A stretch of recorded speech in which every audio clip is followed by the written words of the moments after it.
Today's session brings you perspectives on Canada's immigrant future, a new project at Cities of Migration that explores the challenges and opportunities of immigration in our smaller cities, towns, and regions.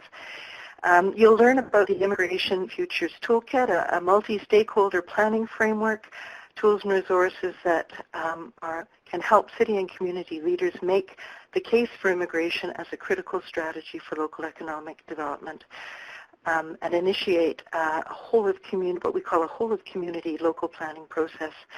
We're delighted to be joined today by our guest presenters, by David Campbell, former Chief Economist with the Government of New Brunswick, Tanya Maximenko, Training and Development Facilitator for the Rural Employment Initiative at the Newcomer Centre of Peel, and our guest moderator, Devin Franklin, Manager, Knowledge Mobilization and Partner Development at WES.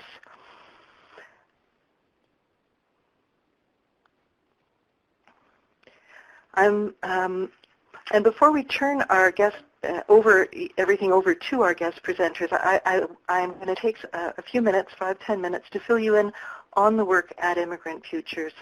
Over the last year, we've been conducting research, community consultations, collecting promising practices, and we've been using webinar forums like this one to gain community perspective and unpack some of the challenges of immigration to small city Canada. Immigrant Futures identifies immigration as a critical economic development strategy for the declining health and well-being of small city Canada. Using a welcoming economies approach, we've developed a multi-stakeholder planning framework and tools to help small and mid-sized cities develop strategies for more effective immigrant attraction and retention. We've learned that designing a welcoming economy requires strong leadership and multi-stakeholder engagement across a wide field of action. Above all, it requires a whole-of-community approach to planning that is open, inclusive, and speaks to the long-term health and well-being of every resident. The economic case for immigration is rock solid. Increasing the share of immigrants who settle outside major cities can tackle population decline and boost regional development, achieve more equitable distribution of social and economic capital, and reduce pressure on Canada's largest cities where most immigrants settle. Our experience at Cities of Migration has taught us that it's in the capacity of every city to be welcoming and contribute to immigrant success by creating the condition for investment, attachment, and belonging. So the question is how to make that work for Canada's smaller cities. 4 major themes have emerged from the literature. The first, that immigrants need an infrastructure of support, and as we all know, in Canada that generally means settlement services. The good news is that in the absence of a well-developed settlement infrastructure, there are other community assets that can fill in that gap. One of the most significant of these is a role for employers. Both public and private employers can engage in this work as strategic actors by implementing diversity-aware hiring and management practices to develop and support a more diverse workforce. Research suggests that employers are looking for a greater role to play, but may need guidance from community sector organizations about how to connect and carve out an agenda that works for them. Other important community assets are what we call place-based or anchor institutions. Examples of these are schools and libraries that can centralize information on housing, community services, and even provide the business advice needed for startups.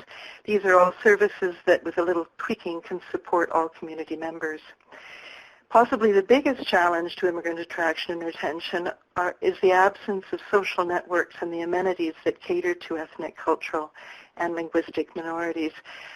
So in new gateways, it's up to the receiving community to redouble its efforts to be open, to be welcoming, and to be inclusive. And what we know is that will take strong civic leadership. So while rethinking this, what we call the immigration imperative for small city Canada is really an opportunity also for us to challenge what I sometimes call Canada's settlement fallacy.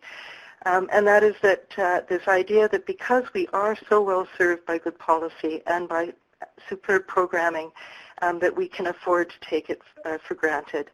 And what I would say is that that is a luxury we can no longer afford, and we need to look certainly in smaller communities beyond that. The message, don't wait for government services, get started and bring the whole of the community on board with you to make it work.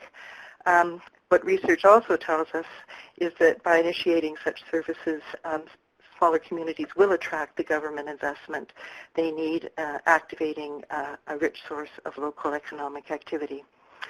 We'll hear a little more about secondary migration, which emerged strongly in the literature from our guest speaker today. And on the role of family, very important. The research suggests that immigration strategies should favor other non-economic migrants because retention rates for sponsored families and other non-economic immigrants are actually higher than immigrants in other landing categories. And family, of course, is also a really important part of the pull factor. Immigrants choose not just jobs, but a better quality of life or greater educational opportunity for their children. So all of these things are important to fostering that talent pipeline, along with other efforts to boost the workforce, increasing the number of immigrants settling in Canada's smaller cities would be a strategic move to ensure that the talent pipeline is large and strong enough to meet local industry demands and provide a source of new entrepreneurs. These immigrants could come as students, workers, and business owners, all playing important roles in the economy and boosting demand for local goods and services. Anchor institutions and municipal leadership, key pieces. We also, in our research, explored community planning models from Canada, the U.S., and Germany for best practices. And in these models, what emerged very strongly for a successful community planning model was community awareness and what we've called a whole-of-community approach. So when the community planning process engages the community writ large, the receiving community and immigrants, that will deepen opportunities for collaboration and partnership building. Strong municipal leadership is essential. Sustainable, enduring solutions are more likely to happen when commitment is derived by the city's highest level executive and matched with appropriate infrastructure to maintain continuity in the planning process. And fourth, it's critical to understand who your stakeholders are, where your community assets are. As they say, what counts gets counted. So an environmental scan of community and stakeholder assets is what will enable strategic decision-making and accountability that is responsive to community needs. So on the issue of community assets, the good news is that many of the assets identified in the research, especially the research that people like David Campbell are doing, are present and can be mobilized, whether that's in local industries, in local employers, anchor institutions, libraries, hospitals, emergency services, colleges, and all those small what we call Main Street business opportunities.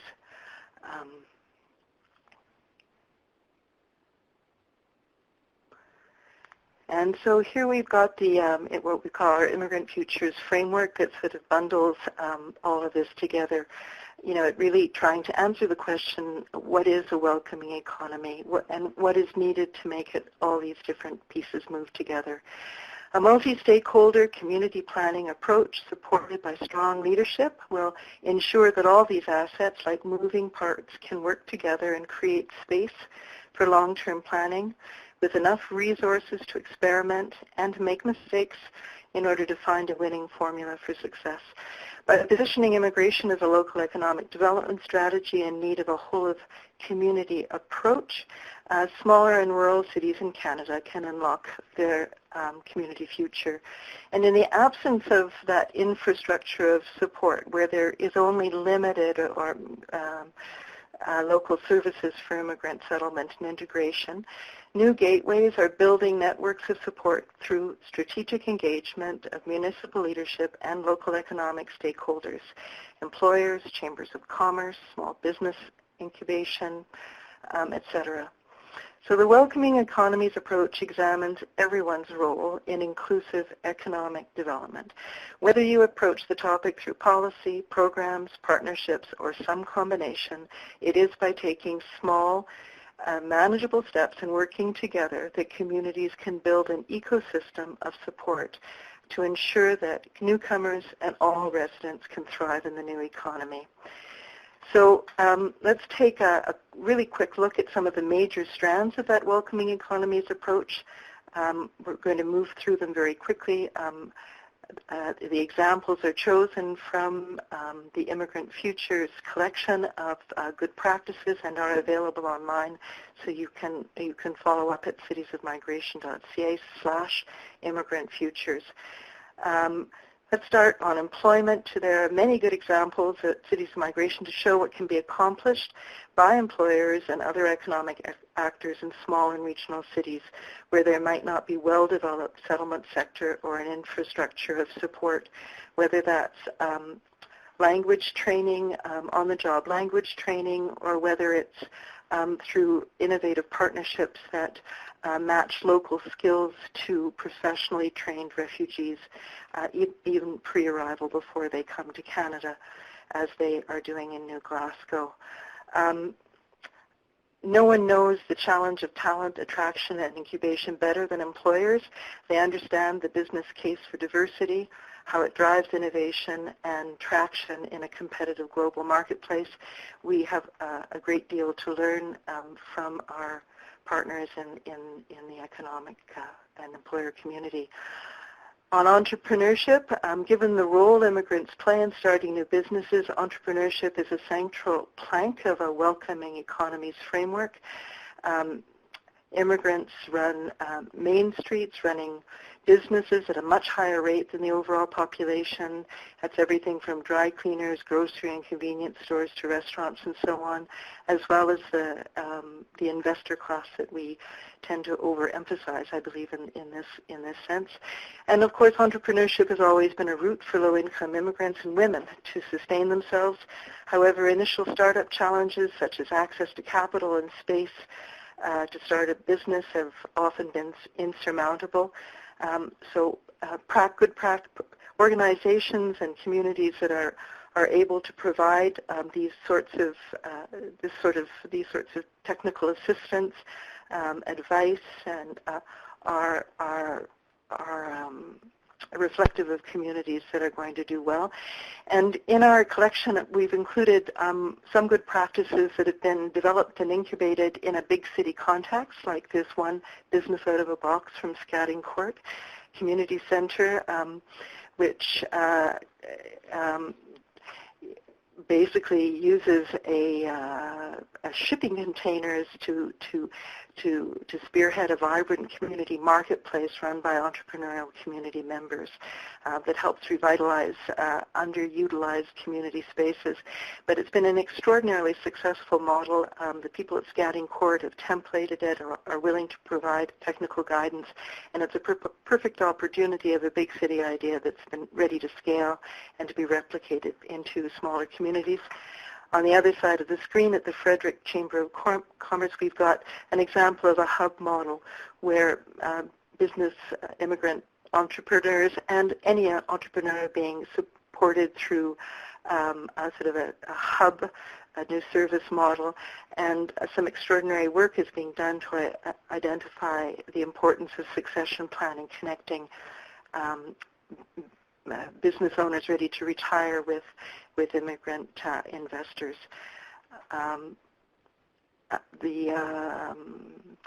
The work on international students is important. Many smaller Canadian communities have colleges and universities. International students are increasingly seen as an important part of that urban prosperity agenda. And importantly, these are not just temporary residents and consumers, they're also potential immigrants and employees in aging societies that can offer future access to global markets and intercultural incompetencies, and can really help open up a community to becoming a welcoming and more diverse society. And finally, I want to close on this topic of community values. The welcoming economy's approach notably focuses on non-settlement actors. It challenges municipal leadership to engage broadly with economic and other community stakeholders to develop the partnership and plans they need to foster successful immigrant attraction and retention and to build strong, inclusive, and resilient communities. But none of that happens without bringing the whole of community on board. So beyond welcoming messages, that really means fostering connection and participation and when necessary, challenging public narrative and being proactive about all forms of discrimination and exclusion. We have some incredible examples of what observing strong positive community values at work in our recent experiences with refugee settlement, not just in Canada, around the world. On the screen I've got 3 examples, all big ideas from really small cities, Antigonish in Nova Scotia. There's Jimistil in Guelph, Ontario, and then the teeny tiny town of Nihil, Australia, whose regional economy was rescued by refugee workers some 10 years ago. There are lots more examples, but the issue of embracing our community values is really critical. So just to wrap up, a couple of very simple messages. Cities really matter. Municipal governments, whatever their size, are responsible for many of the things that affect our everyday lives, from the streets to our libraries and soccer fields, economic development. So as policymakers, service providers, employers, and buyers and sellers of services, as wealth creators, and as engines of the national economy, cities really are leading the way. Immigrants choose. Diversity may be a fact, but inclusion is a choice. An immigrant competent city doesn't wait for immigrants to reach out to the city, but rather it reaches out to them by ensuring that the city literally speaks their language and can deliver when members of the public seek service and want to participate in public processes. And of course the city is a representative body, it's all of us. So really what we're seeing is a shift from immigrant integration to inclusion for all, and that really means active participation and engagement for everyone.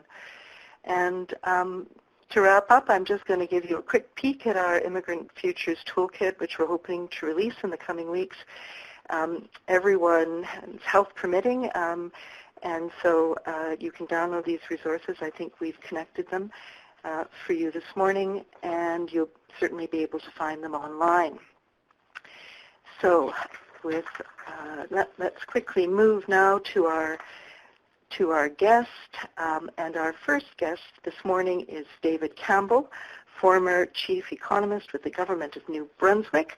David is president of Jupia Consultants, an economic development consulting firm based in New Brunswick. He works with communities across the country on economic development and people attraction strategy. He was formerly chief economist with the Government of New Brunswick, advising cabinet on economic policy, and involved in developing important initiatives such as the Atlantic Immigration Pilot and the New Brunswick Growth Plan. Thank you, David. We're delighted to have you. The podium is yours. Well, thank you, Kim. I really appreciate it. So good afternoon to those of you tuning into this webinar, I guess, east of Manitoba, and to those of you from the west, good morning. I've only got 10 minutes, so I'm going to go through this quite quickly, but if you have questions, we do have a fairly substantial question and answer time at the end. Basically, I'm going to talk about 2 things today. One, I'm going to make the case that even the smaller communities or the smallest communities in the country, those with just a few thousand population, have to start thinking about immigration. So I'm going to try to make that case. And then at the end of my presentation, I'll talk a little bit about what a population plan or planning exercise might look like for small communities, because I don't think we can wait. I think the reality is that this demography is affecting the entire country. These challenges are not just in the big city, and we've got to try and tackle this at the smallest community level if we want the community to continue, the country to continue to thrive in all parts of the country. So as I say, it's no longer a large urban center issue. Demography is driving this reality. Natural population growth, which is the difference between births and deaths, is now negative in a vast majority of smaller communities across the country. So in other words, the population is not renewing itself locally. It will rely on people coming in from outside if we want to ensure there's enough workers for the local workforce. The competition for interprovincial and intra-provincial migration is heightening because there's fewer people moving around, and there's more competition for that population or that workforce. So maybe 20 or 30 years ago, a lot of communities relied on attracting people from smaller rural areas, but there's less and less of those people that are mobile and less of them that are young and actually joining the workforce. And finally here, most Canadian communities have not attracted a lot of immigrants in recent years. So I've got a few charts. I'll just show you, run through these quickly. These are census subdivisions, so that's basically municipalities, so villages, towns, and cities. So if you look at the share of the workforce over the age of 55, 162 of these communities, or 11%, have more than 40%, or 4 out of every 10 workers will retire in the very near future.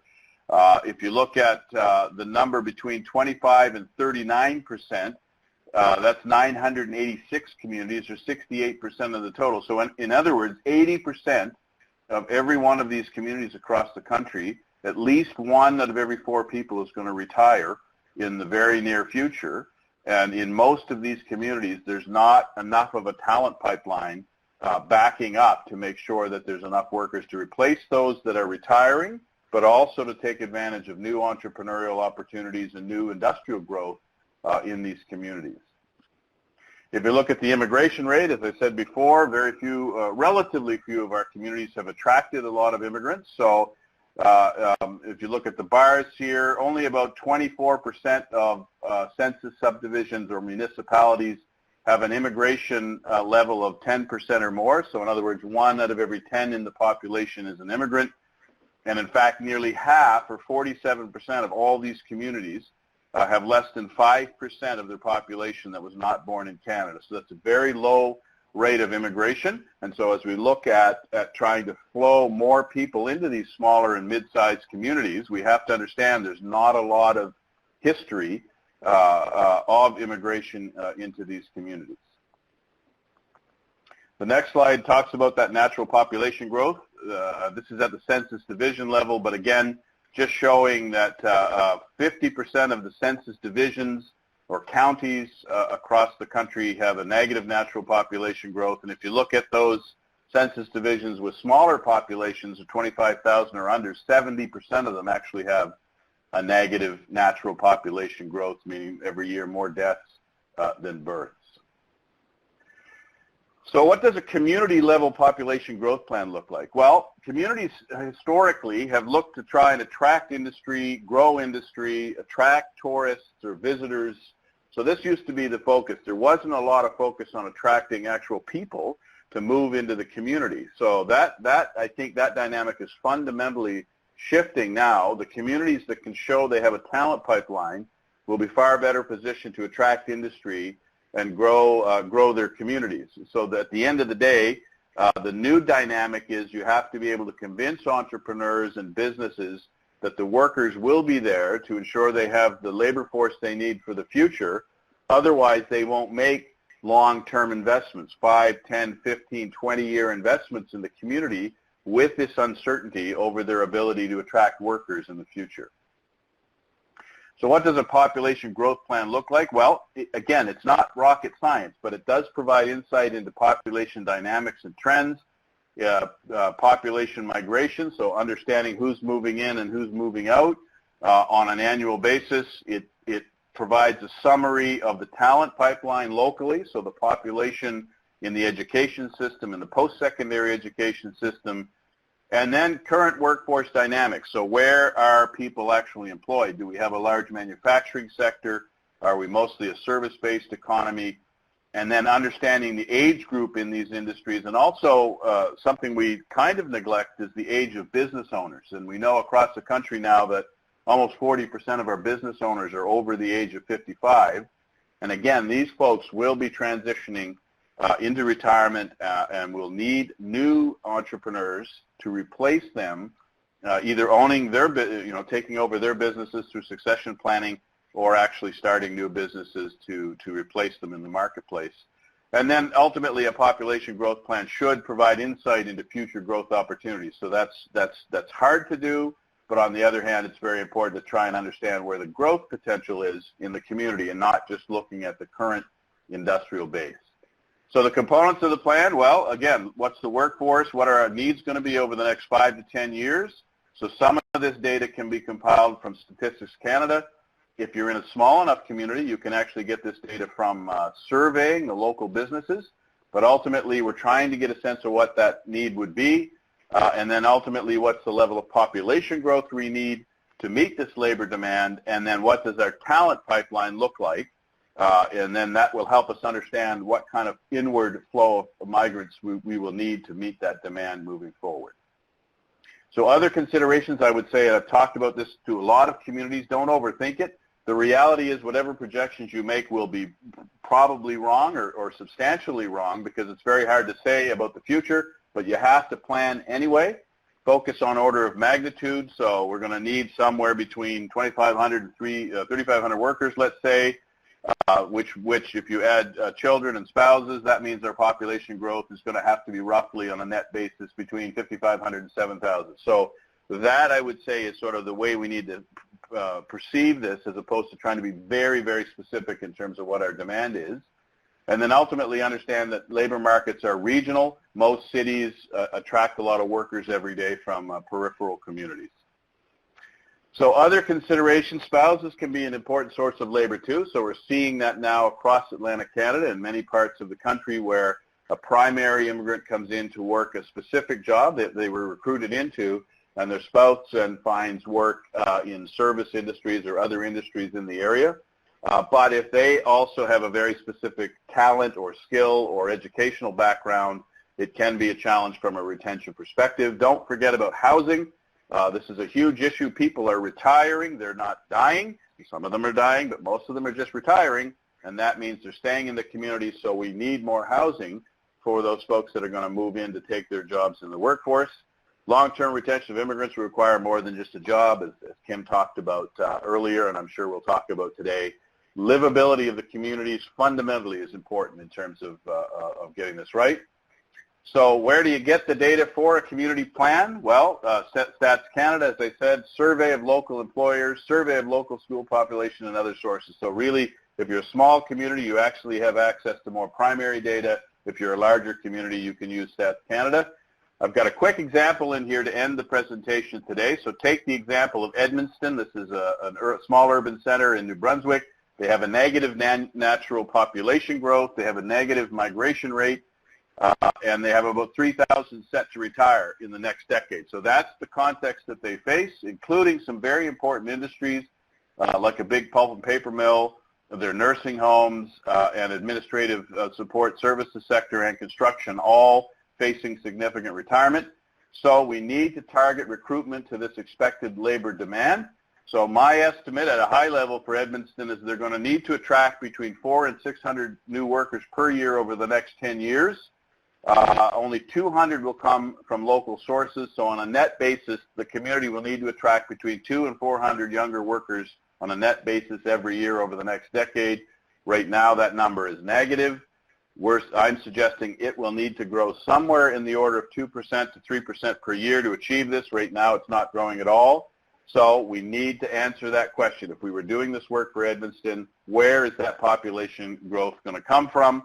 If the community decides not to do this, they have to understand the ultimate outcome. So for many communities, the ultimate outcome will be a loss of any export-related industry. So the labor force will consolidate around the services that are absolutely required in the local community, but anything that can leave ultimately is at risk of leaving if we can't solve that labor force issue, the labor force talent pipeline issue in the local community.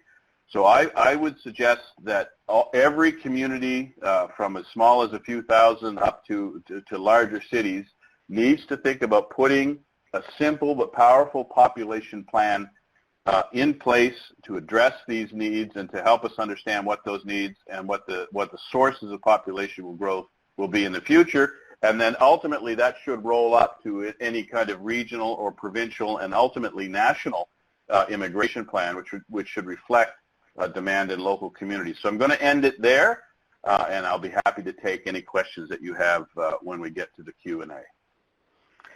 Oh, thank you, David. That was fascinating.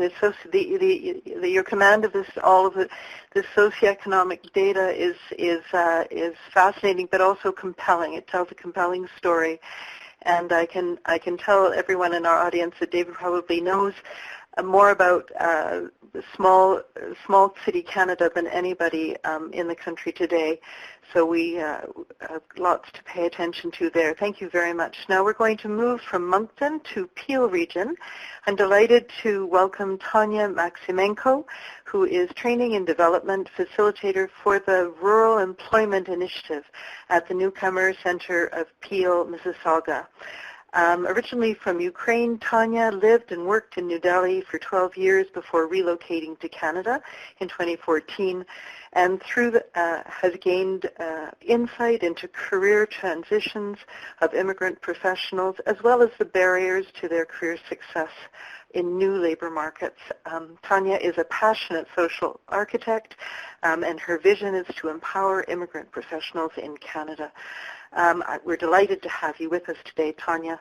The podium is yours. Thank you, Kim, and thank you, David. Hello and welcome, everyone. I'm going to spend the next 10 minutes sharing about the work we do with Ontario's rural and remote communities as they look to develop sustainable solutions for the attraction and inclusion of newcomers. Rural Employment Initiative is a project of the Newcomer Centre of Peel, which is a multi-service charitable nonprofit organization. Newcomer Centre of Peel assists the entire newcomer family in achieving their settlement and integration goals. You would say, Tanya, but Newcomer Centre of Peel is in Mississauga. Why are we talking about rural Ontario? Great question. So I will take you through these 4 points. Why REI? Who are REI clients? What is REI partnership model? And I will give you some examples of the REI activities. Newcomer Centre of Peel serves over 15,000 people per year. We have learned that not all of them have to be in Greater Toronto. Many are flexible and willing to relocate. They wonder, where in Canada should I settle? Do I go to where my cousin lives, or do I go and stay with my neighbor's nephew's wife's brother? What options do I have? Is there life outside of the big city? And this is where REI comes in. Although Google empowers everyone to find information on anything, sometimes people don't know what to look for. REI provides newcomers with relevant information and, most importantly, personal and professional connections they need in order to make such a big decision. Rural Ontario is not for everyone. It would take someone with a pioneer spirit, courage, strength, and a warrior's mindset to make a move into unknown territory. Our team works very hard on identifying those individuals and families that will thrive in a small town community. We reach out to wide groups of people to find the right fit, those who are open to relocate from their initial destination to a new location in rural Canada. And then we assist them as they explore what it's like being a part of a smaller Canadian community. On this slide, you can see Mariana, Roy, and their 3 children. After years of searching for a place to put down roots and find the stability for their family, Mariana and Roy moved to a tiny rural community in Huron County. This is what Mariana said about her husband's search. He really wanted to be in his field. When I first arrived here, I arrived before him and settled in Mississauga. But Mississauga is a very big, busy place, and he really couldn't do what he loved doing. So as soon as he arrived here, he decided, I'm going to go to the country. I'm going to start looking somewhere else, but not in the city. And he took the van and started looking. On this next slide, you can see our clients who have moved from the Greater Toronto area to Thunder Bay, about 1.5-hour flight from Toronto. We now have a small community of several families from Newcomer Center of Peel, 12 people, who made Thunder Bay their home. And Kim, you mentioned the importance of the family, the role of the family. One of our clients said about her son's relocation experience, I thought he would complain, Mom, it's boring here, of course, remote, isolated, new school, new community. But he said, Mom, it's perfect. That gives us joy. But it's only going to be perfect if you're well prepared to have a mindset of a warrior. It's about perseverance, patience, and a drive to learn and understand the new place. So in order to help our clients organize their thoughts, we suggest looking at the SWOT of the potential settlement: strengths, weaknesses, opportunities, and threats. Let's say they're interested in relocating to Hastings County. What kinds of things would tell them what it would like to be there, to live there? How to do the initial market research? What factors to consider? So people who have left the big cities and settled in smaller communities always remark on the change in scenery and the positive effect of being surrounded by nature. However, it's not all sunshine and rainbows. Living in smaller communities, you're likely to deal with fewer choices for service and less access to diversity or ethnic foods, for example. Still, the prospect of home ownership, employment, and greater work and life balance make the opportunity to settle outside of the major cities a hopeful one. As one of our clients put it, for new immigrants, you can't have a closed mind. You have to be flexible in order to get what you want. So that's the responsibility of the newcomer. The other side of the equation is the community. REI's success is in building effective partnerships. We work with many rural and remote communities throughout the province. On the slide, you can see some examples of the communities we partner with: Thunder Bay region, Greater Sudbury, City of Sault Ste. Marie, Sarnia, Lambton, Grey and Bruce County, Norfolk, Perth, Prince Edward, Wellington, Oxford, Hastings County, and many more. A quick glimpse of what I mean by partnerships. Examples. In April 2019, we hosted a job fair exclusively for the employers from the City of Sault Ste. Marie. The mayor of Sault Ste. Marie spoke with immigrant job seekers. Right now, we need people. We have all the things you're looking for. I came here to tell you this. You're welcome to Sault Ste. Marie. I'm here for you, and I'm here to talk to you. He said, and he did. And it takes time and effort, but we're beginning to see some great success emerging from this partnership. On this slide, you can see a deputy mayor of Blue Mountains welcoming our group of 44 newcomers on the recent bus tour to Grey County. The entire team from Grey County's Economic Development, Museums, Transportation Services, Community Volunteers, Local Immigration Partnership have worked together to make the bus tour a success.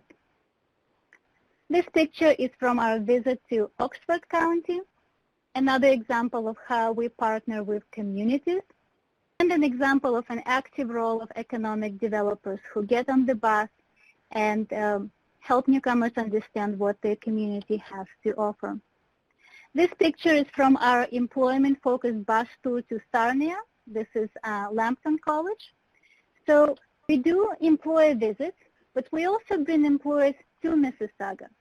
So job fairs is a great way for employers and job seekers to meet each other. We have organized 6 large job fairs, rural job fairs so far. This is one of our latest bus tours to Wellington County, and we have done 11 bus tours so far. This slide is an example how we collaborate with different partners, including YMCA and real estate agents. This is from our summer tour to Norfolk County. We also design and deliver diversity training specific to the needs of a smaller community. Here is an example of the diversity training organized with Sarnia-Lambton Economic Development. 75 people participated in this open community dialogue and newcomer voice event, where the goal was to facilitate a conversation to explore ideas of how businesses can think creatively about attracting job seekers, what has been their experience with hiring immigrants and creating a diverse workforce, and we also had a few newcomers and employers tell their story. Never stop exploring. Even if it's hard, it's doable. The support will come. I'm Tanya Maximenko at the Newcomer Center of Peel. Feel free to reach out to me with your questions regarding Rural Employment Initiative. Thank you. Fantastic. Thank you so much, Tanya, and welcome everyone. And hello, this is Devin Franklin. As Kim mentioned earlier, I'll be the guest moderator for our Q&A portion. So we're going to be moving to the Q&A part of the webinar now. You'll see a change in your screen. And so I invite you to submit your questions. We've already got a few questions submitted, so I'm going to jump right into those. But as we're answering those questions, I encourage you to submit your own, as we've got these two fantastic speakers who are going to be able to share their insights when it comes to community models. So I'm going to start, David and Tanya, with a question just related to what you've both spoken to, really with that community emphasis and that community focus. And so we've really seen an uptake of community-based programs, whether it's from our provincial nominee program and then going even more focused with our rural and northern immigration pilot programs, the Atlantic pilot programs, and the recently announced municipal nominee program. And so I'm curious, in both of your experience working with municipalities, really do you feel that municipalities are ready to take up a more significant role in the immigration landscape? And through your experiences, what would you say are things that stand out as both opportunities and potential challenges? And so, David, I'll start with you. So first of all, I would just like to say that I think the federal government's flexibility in terms of those new programs and those new channels or pathways for immigration, I think has been incredibly important. So we can't forget that important reality. If we had maintained a hard points-based system, we would continue to bring in very skilled and very talented immigrants, which is good. But again, it would be misaligned with a lot of the need in labor markets across the country. So what they've done is they've allowed far more flexibility to bring in the types of people with the types of skill sets that are needed in communities small and large. So I think that's great. I do think that Canadian municipalities are getting better at this, but again, as I said before, it takes a mindset change. Communities tend to spend money on local services, garbage removal, snow removal, green spaces, other types of local services, libraries, etc. But they don't, if you look at their budgets, very few of them have a line, say, people attraction. And increasingly, I'm arguing that they have to do more of that. And again, there are good examples of that. The city of Moncton has done a tremendous job in recent years, but there are many, many other examples across the country. But I would say that in my experience, municipalities are getting better, but there just needs to be a fundamental shift, and they need to understand that a budget line item has to be focused on efforts to attract people, because it doesn't matter how green, how beautiful you are, how green the community is, the great quality of services, if you're not actually attracting people to meet the demands of the local economy. That's great. Thanks, David. And I've got a follow-up question from that from one of our participants. I'll circle back to that. But Tanya, I'd love to hear your insights when it comes to municipalities taking on this greater role when it comes to immigration. I agree with what David has said, and in the last 3 years, I have seen smaller Ontario's municipalities work particularly hard on their attraction and retention strategies, and I have seen them grow in their understanding of both opportunities and challenges. especially with the recent RNIP, Rural and Northern Immigration Pilot, communities are gaining valuable first-hand experience in identifying specific needs of the local labor market and finding ways to attract newcomers with the right skill sets. Recently, we hosted an information session for the city of Timmins for the Rural and Northern Immigration Pilot, and we had over 60 people who have expressed interest in that particular region. And so I was really proud of our partners from the city of Timmins and the way they presented themselves, and they realized both challenges and opportunities. So I would say yes, absolutely, Canadian municipalities need to be taking a more significant role in immigration. I've seen them investing in diversity trainings, in those bus tours, and all the other examples I have shared with you. So those are all great signs. Fantastic. Thank you, Tanya. And thank you for the participants that are continuing to add questions. Keep them coming. I have just a couple more for our speakers, and then we'll turn it over to our audience questions. David, you framed really well my next question in talking about the federal government's flexibility in relation to being more accommodating to responding to labor market needs of both municipalities and provinces. And so do you think, in your opinion, just based on the government's kind of call to action for municipalities to really meet their growing labor market needs, a shift away from Canada's point system that has really been our primary source for identifying high-skilled individuals to come to Canada versus this new shift that's really looking at labor market demand and recruiting immigrants in for those specific needs, which could be both skilled as well as more trade-based, agricultural-based, manufacturing-based roles? It's just about having an immigration system that's flexible and responsive to demand in the labor market. So I love the idea of flowing in tens of thousands of highly skilled, tech workers from around the world that our entrepreneurs and our tech businesses can take advantage of and actually grow, because it's very similar to having more financial capital. If you have more human capital, they'll actually grow industries faster than they otherwise would have. So I love that idea. But on the other hand, I don't want to choke off all these other industries because we have an immigration system that's so inflexible that you can't find workers for, and even sectors like tourism and agriculture, although we can talk about temporary foreign workers if you'd like. But at the end of the day, we need to have a system that's flexible and supports the demands that we see across the country, whether it's small rural communities or large urban centers, and I think we're getting better at that.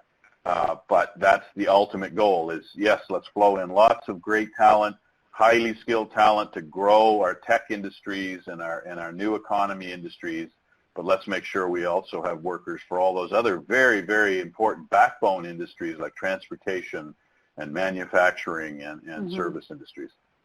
No, absolutely. And I think you've hit it very well in terms of it's really about balance. It's about having highly skilled, but also balancing that with the needs and being reflective and responsive to the labor market. Thanks so much, David.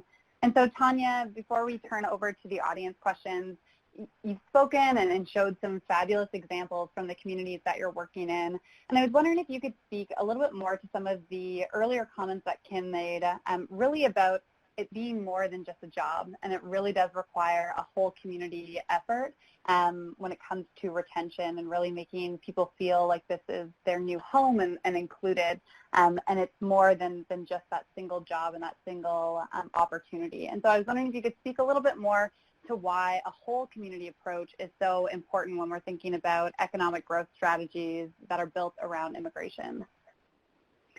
Thank you. It's a great question. And I actually would like to share what one of our clients who moved to Oxford County 3 years ago and is still there, settled there, built a family there. And this is what she said when I visited her. The living environment here is definitely better. The cost of living is lower and the people are friendlier. My colleagues were eager to help me. When I moved into my apartment, they brought me furniture. My superintendent even gives me a right to work. I wouldn't have known about opportunities that existed in rural Canada. And I actually went to visit this person and met her superintendent and her building manager and was amazed at the community support. And that community loved her, and they were definitely able to retain this person because they saw the value that she was bringing. And speaking of collaboration and just engaging different stakeholders, definitely like at Newcomer Center of Peel, we strongly believe in the power of collaboration. And all the examples I have shared with you would not have been possible without a whole community approach that Kim was talking about. And it's true everywhere, but it's particularly relevant to the small town culture. Each community has unique needs, and it's up to them to decide what type of welcoming community that they need to be, what are the challenges, what are the specific steps they need to be taken. For example, several of the communities we work with identified that affordable housing at this point is one of the greatest needs, and it needs to be addressed before we can move on. Some communities identified that diversity training is really something that they need to do. So definitely working together and collaborating. But we also recognize that the whole does not automatically become greater than the sum of its parts. By that I mean that it's not just that we just bring in more people and we become more efficient and flourish, because it's not a principle of addition, let's add more, it's a function of leadership. Fantastic. Thanks, Tanya. And building on that response, we have a number of questions, and I'm going to try my best to paraphrase them because they're framed in a few different ways, but I think they're all essentially getting to the same concern, which is when you're attracting immigrants to some of these more rural or smaller cities, retention really does rely on access to services, and especially if we look at different populations of immigrants, if we think about refugees, if we think about those family class immigrants as well, having access to those services like language classes, social services, mental health services are so critical to their retention and long-term prosperity in those communities. So Tanya, I was wondering if some of the communities that you've worked in, how you've addressed some of those challenges or seen the community respond in a way when it comes to services. Could you just repeat, please? Yeah. So really, it's really about access to services. So some of the questions are in some of these smaller communities, if they don't have robust how they deal with that challenge. How do they deal with that challenge? We have seen amazing things happen, which oftentimes we don't even see in big cities, which have, which have this luxury of having great services, right? But what we see in smaller communities, how people come together and they help each other. We have seen a lot more of community engagement, just members of communities who just open the doors of their houses and welcome newcomers and help in so many practical ways, driving people to language classes, just lending their helping hands, and it's so amazing. We have also seen how communities perhaps started with a small 1 or 2 or 3 people committee of volunteers, and they've been able to grow, and they've been able to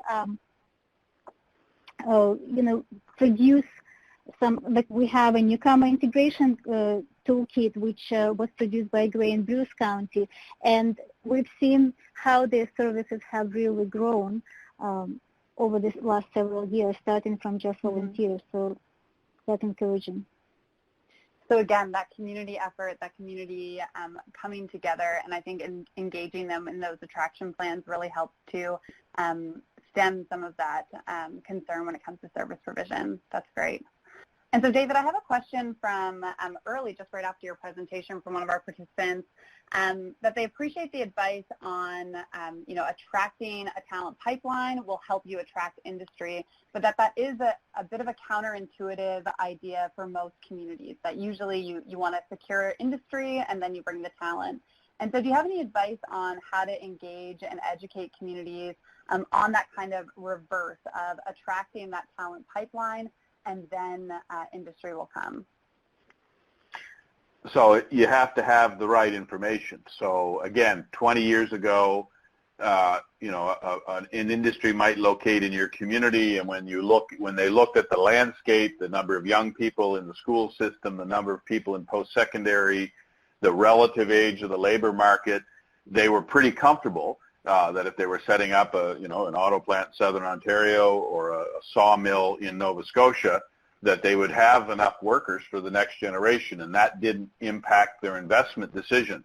And a lot of times, communities had to make that case, but the case was relatively easy to make. But today, no company is going to deploy hundreds of millions of dollars in capital, or small businesses much less than that, unless they, feel comfortable that the workers will be there for the future. And, these businesses are very comfortable recruiting out of the local and regional and provincial population, in some cases national population, but a lot of them think it's very challenging to then be forced to recruit internationally for local jobs in small communities across New Brunswick. So I think that's another facet to this, but we do need to be very clear that it will take a clarity around the talent pipeline, no matter what size community, in order to attract that investment. And so I think the polarity has shifted a bit from you attract industry and then you figure out how the population is going to feed that industry, to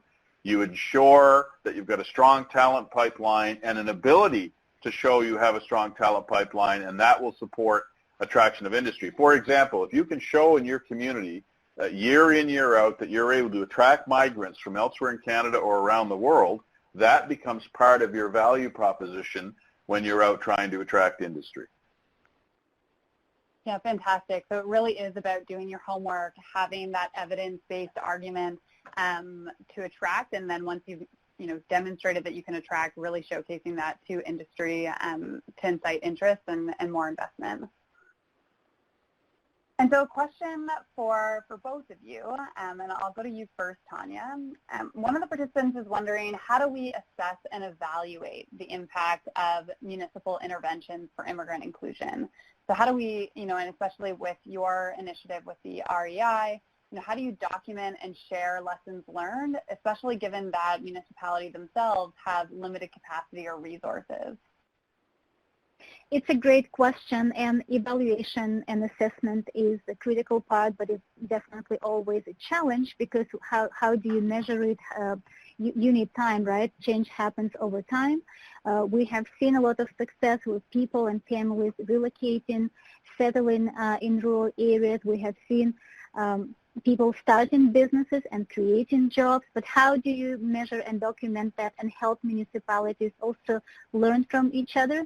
That's what we've been trying to do through Rural Employment Initiative. Oftentimes when listening to economic developers, we'll be like, hey, do you know what so-and-so in this county did, and it worked really well, and this is what they learned. Would you like to perhaps adapt that as well? So we've been just using that strategy for now, but I agree that we would benefit from something more structured in terms of capturing, evaluating success. Absolutely. David, do you have anything to share from your experience in terms of working with municipalities? How are they sharing and evaluating that success, if at all, or if that's an opportunity?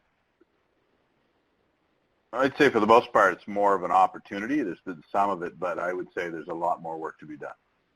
Absolutely. And I think because the municipal non-money program specifically is so new, and that really does represent a great opportunity to be sharing, so that municipalities aren't feeling the pressure of having to recreate new programs, so it can really leverage those that have been successful. I can also add to that at the job fairs and rural forums that we organize here in the Greater Toronto, we have noticed that it has also become not just a place where employers meet job seekers, but it has become a great place for different municipalities and stakeholders to meet each other, network, and learn what works for them. Fantastic. And so another question from a participant is related to a recent survey that showed an increasing negative attitude for immigration, particularly in rural communities. And so how should cities and municipalities, large or small, address the increasing polarizing attitudes on immigration and newcomers? And so, David, I'll go to you first. If in any of the work that you've been doing with communities, if this has come up and how you've navigated and supported communities in addressing these kind of concerns or attitudes. So if you look at the Canadian Community Health Survey, one of the things you find is smaller communities across the country tend to have a much higher sense of community and connectedness. So the data would suggest that people that have lived in a community a long period of time, their parents lived in that community, their parents' parents lived in that community, they do have, on average, a very deep sense of the community itself and the networks and the social threads that tie it all together. And so some of these communities are somewhat nervous about importing a lot of new people into that mix and how that might impact the local culture and community. I don't like that argument, but I've lived in, larger cities and so on, and I've moved around myself quite a bit. But nevertheless, you have to understand that's the reality on the ground. Mm-hmm. So we need to make the case very clear to these communities that number one, there's a need, and that if you don't fill this need, you'll have a very tightly connected community, but it will be old and it will be dying. So we have to be very clear with communities that this is not the time for complacency. We need to look at driving population growth to meet the demands of the local economy, and that will strengthen municipal governments and tax bases and public services and everything else. But we also have to be aware that we need to bring in newcomers, integrate them into the local community, be very diligent about that, and we've been talking about that today. The role of churches, the role of civic groups and associations. And I like to tell people that, if you break bread, if you sit down and have dinner with a newcomer, with an immigrant, you find they fight with their children. They have, they struggle to meet their monthly budget. They have all the same challenges as somebody that's lived in the country for 200 years, or their families have lived in the country for 200 years. So it's about exposure, about exposing newcomers to the local community, helping them build their networks and integrating them into the community, and including them in the community, as was said earlier. But ultimately, that status quo is not an option. So you might think you have a beautiful small community with a pristine environment and everybody knows everybody and everybody's comfortable with everybody, but that's not going to survive into the next generation or the next generation just because of the demographics of the reality of demographics across the country. No, absolutely. I couldn't agree more. And Tanya, do you have anything else to add around, when you've worked in communities with newcomers you've brought in terms of addressing and really socializing it amongst smaller communities or communities that may have some concerns or polarizing attitudes? Just examples of the points that David made, I absolutely agree. It's about exposure, and that's why we emphasize those bus tours and bringing people from rural communities here and us visiting them as well. Those positive interactions definitely help people to begin to see value, and success brings more success, right? When they see this newcomer who is an excellent personal support worker. She's a great member of community, and now there are several employers fighting for her because she's so amazing and everyone wants to hire her. So that's a great example. We also speak with newcomers and we say, listen, now you're going to this community. They don't have a lot of experience with people perhaps from your ethnic group, so be the ambassador. So there is this double responsibility on you, so we have these conversations. Another thing which we found helpful is to speak to Canadian-born people, those who move from big cities to rural communities, and talk to, we just recently had a workshop, this new kind of approach where it's not just us and them. There are certain challenges that anyone who would move to a new community, to a rural community, would go through, and how we can help each other. This is my story, this is yours, how we can help each other grow. That has also been very helpful. Fantastic. So it's really about exposure, but also that that's a two-way street, and so really talking to both newcomers and the community to set expectations across both. So that's fantastic. So a couple more questions. I know, audience, that we've gone a little bit over time, so we've got two more questions and then we'll be wrapping up. So this goes back to a previous point that you had made, David, around competition, and that really small communities are going to be competing for talent as they look to try to stem growth and continue to be prosperous moving forward. And so a question from one of our audience members is, are there any best ways to develop the idea of best fit for your specific community so that you're not competing with every other community? So you avoid somebody moving to your community and then leaving to go to a neighboring community. Do you have any suggestions around, again, developing, whether it's criteria or a way to know if someone beyond just labor market suitability, if they'll be a good fit for your community?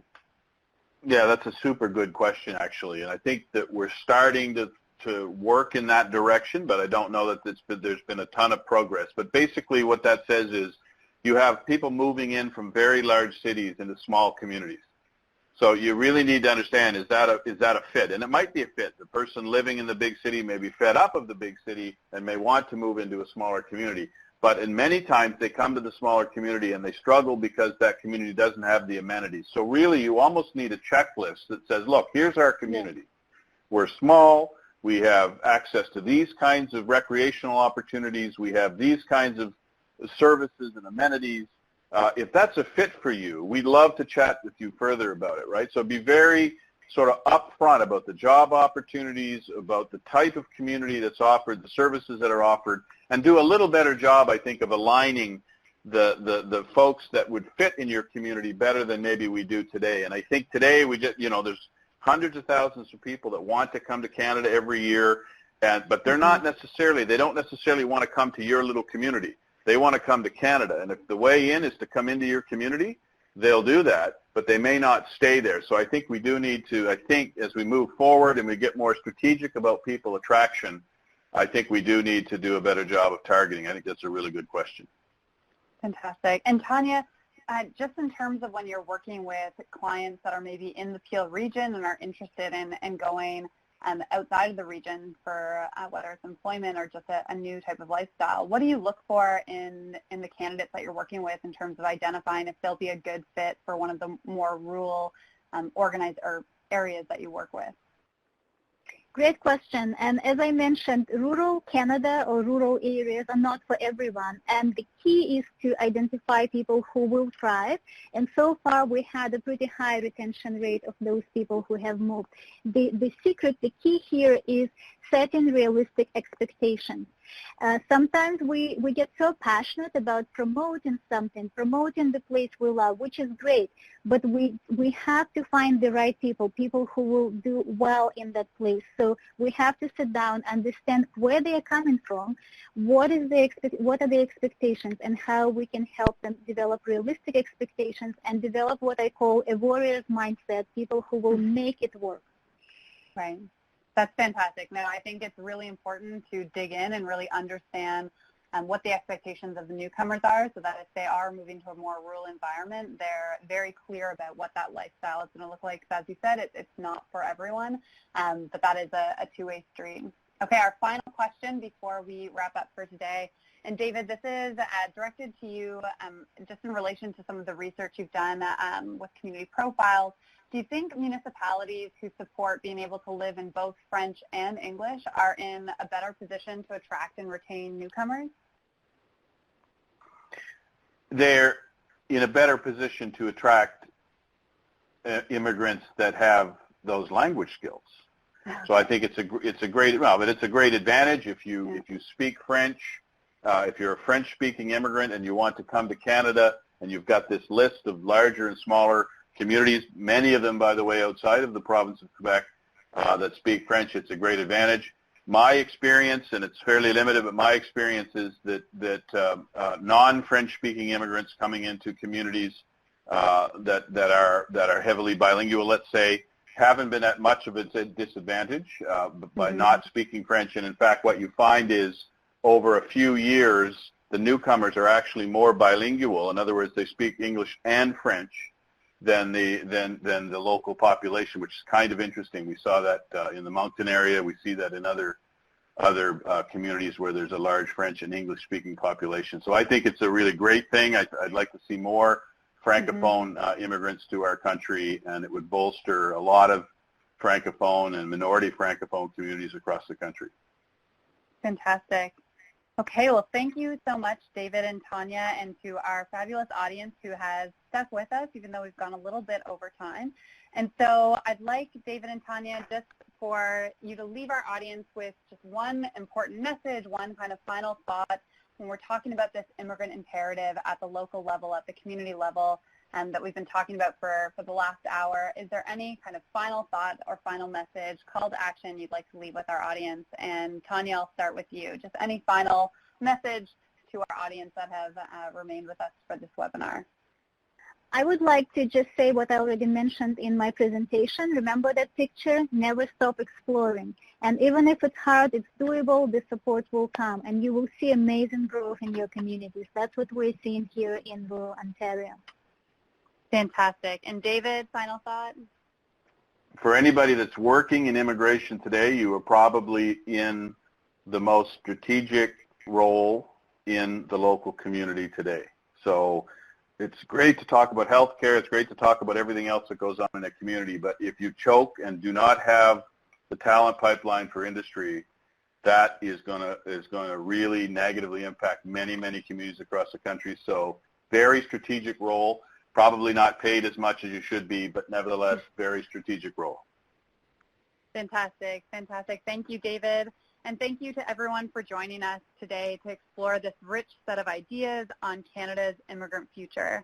Today's session is part of a new webinar series on building a welcoming economy for Canada's smaller cities, towns, and regions.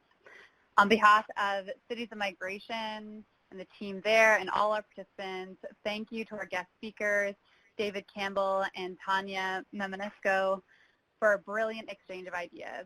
To our audience in Cities of Migration everywhere, imagine this excellent work being interpreted in your city, adapted by your organization, or changing your neighborhood. We'd like to hear your stories and share more good practice, so please stay connected.